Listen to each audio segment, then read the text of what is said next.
Tonight, we are not messing around. This is no lightweight show today. Check it out. We had Megadeth play. They're going to play later on. And right now, this is like an added surprise I'm so stoked about. Two of the biggest rock and roll bands in the world. From Guns N' Roses, Slash, and from Metallica, Lars.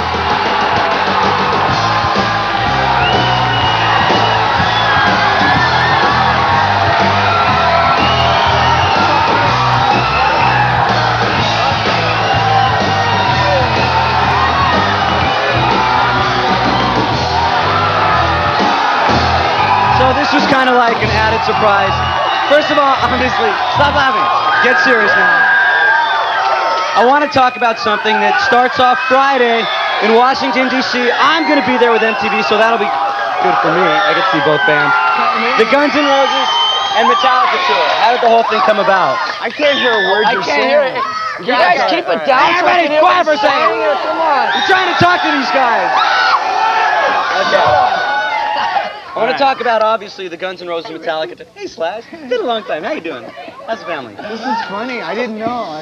Anyways, it's a long story. Right? The Guns Metallica tour. It starts off Friday in Washington, D.C., and we're going to be there. I'm going to be there with MTV, and you'll be watching it, or you in Washington. Everybody will probably be there. Right. And I assume that you guys will be there. Yeah, so tell me, how did the tour come about? Just because we've been buds for a long time. A lot of late nights. It was real simple. We go out, we get drunk, and we go, listen. I find that so hard to believe. That's the honest to God truth. That's how it happened. And was it pretty tough? I mean, putting this type of show together. I know in a lot of places. It was complicated, but we dealt with each other as friends. Most of the times, you know, when the managers and the agents and stuff like that would sit there and you know, we'd have to call each other up and say, look, we got to just resolve this and stuff like that. So, you know, me and him did a lot of the groundwork, and it's working out good. So is it kind of you guys saying, hey, we just decided that hey, Guns N' Metallica we're going on tour together, so you guys figure it out. Now, just so everybody knows, this is like equal billing, and it's a complete Guns N' Roses show and a complete Metallica show, right? That's one thing. It's a co-tour. All right, so it's Metallica and Guns and Metallica. That's that. Full stages for both bands. As long as everybody knows, both it's not playing like full headline anybody shows. trying to pull some sort of star trip. It's really just a summer concert. It's gonna be cool. And what are the kind of things, any special surprise you want to give out, like about the stage? I know that you guys had that. Well, we have our before. snake pit thing that we had indoors, and we have that kind of in stadium format. So you're still gonna let people in the middle? Yeah. Now, are the same people gonna be in the middle for the gun show too? No. You're gonna film, right?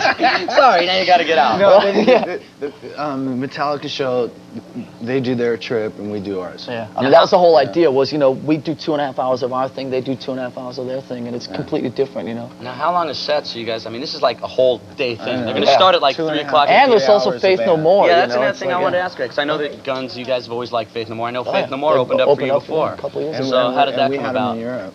No, we didn't have them, but they opened Come on! So now we know how they got the tour.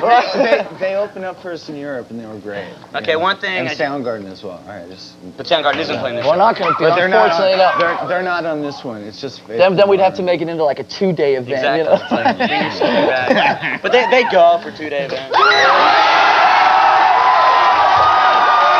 Just so. One thing that I want to get cleared up so everybody knows, Axl is out of jail. He's out of jail. He's in court right now. I was like, hey. So any members? No, Axl. The situation in St. Louis is the prosecutor, which I don't know his name, he's I don't know what his point is, but he's trying to make a point, and luckily on our behalf, Axl's dealing with it. Yeah, we saw Axl. He looked great. He looked like he had an okay time in jail. Because it's a joke. He was having a great time. I talked to him yesterday. He's like, you know, a lot of people just don't believe that this is happening. Yeah, you know, a lot of people the last couple of days we've been hanging out. You know, it's a tour canceled, blah blah blah. It's like you know, we're going down to D.C. tomorrow. Washington D.C. Friday. We're going down to D.C. to do sound checks and stuff like that. They've been down there working for like a whole week, setting up like this enormous stage and everything, and we're going down there. It's reality. People think it's some sort of like big hype thing.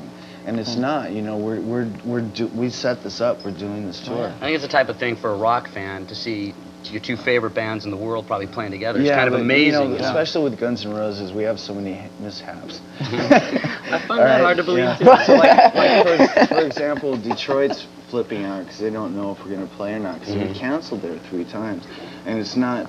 it's not like we don't want to play Detroit. It's just because we've had all these, circumstances, we'll call them, which have prevented us from being able to get there. So we are playing. We're so going to be back. Anybody in Detroit that's worried, we are coming. They will be there, as far as you know. And we're going to be back talking to Slash and Lars in a little bit. But right now it's time to check in with Matt Gallant with news. Matt.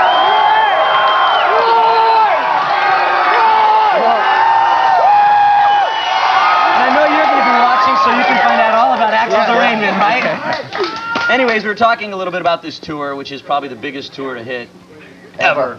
Guns N' Roses, Metallica, and Faith No More. Right. And one thing that we were talking about a little bit earlier is there's a lot of big cities that you guys aren't going to hit, and it's not by your choice, right? No, it's we sat down and basically picked the 30 biggest cities in the country, and when it came time to Cleveland, Philly, Atlanta, I think Kansas City, places like that, they just said, stay away. And we tried St. Louis. Yeah, well, St. Louis. That was not one of the cities that was picked, believe me. But the stadiums there, we tried race tracks. I mean, do you have a field? We'll show up and play in a field. Find us a sewer system. We're there. But I just want to tell all the kids in those cities that it's not because we didn't, not for lack of trying. All you guys in Atlanta and Cleveland and so on, you guys are gonna have to do a little driving, but hey, we tried. Yeah, because sometimes people in those cities say, "Oh God, Guns and Metallica, they're forgetting about us." But you guys want to play all these cities, right? You want to play everywhere. Yeah, because I mean, even in LA, I know with the Rose Bowl, it took forever to finally say, "Hey, this Guns and Metallica show is going to be okay. You neighbors don't have to worry about anything." Which is another thing, you might want to tell the people that go to the show, you love the screaming and yelling, but make sure that everybody's kind of. You got to get to a point where it's your show, but at the same time, it's got to be organized, and it's got to be formulated to a point where you can get as many people into one place without having any upheaval, and then finally you start to narrow it down to, okay, this city, we've played there before, so we know exactly it's going to be organized. Because one other thing, gotta make sure also that in these places that they'll let other shows come in afterwards. And the other thing that I think a lot of the people that go to these shows don't understand is when everybody goes nuts, it might be fun tearing out the chairs and throwing them up on stage, but you guys have to pay for that. St. Louis was I know all about that. Let's tear up the chairs. Well, here's the bill. I only have one amp that works still. I have one amp. I go on tour with one amp. So scream and yell, go nuts. But just remember, if you guys start see, the thing is, a lot of kids think, they start tearing out seats or, screwing up the place, or that they're rebelling against the venue or the promoter. But what they're really rebelling against is just us, because we have to, pay the bills, and it gives all heavy metal a bad name because they don't want any more rock stars. That's why there's not shows in places like Cleveland and Philly. It's a weird feeling. Guys, thanks a lot for stopping by. And we'll see you in Washington. I'll be there for the first Guns, Metallica, Faith No More show. Coming up, we're going to crown today's 6 o'clock Slug Out champion. Here are the standings so far. I don't know what the standings are. Anyway, if you're not happy with that, call 1-800-862-2688 and get happy. Plus, after the break, we'll have more live thrashing from Megadeth. And I'll tell you to stick around, but I know you're going to do it anyway.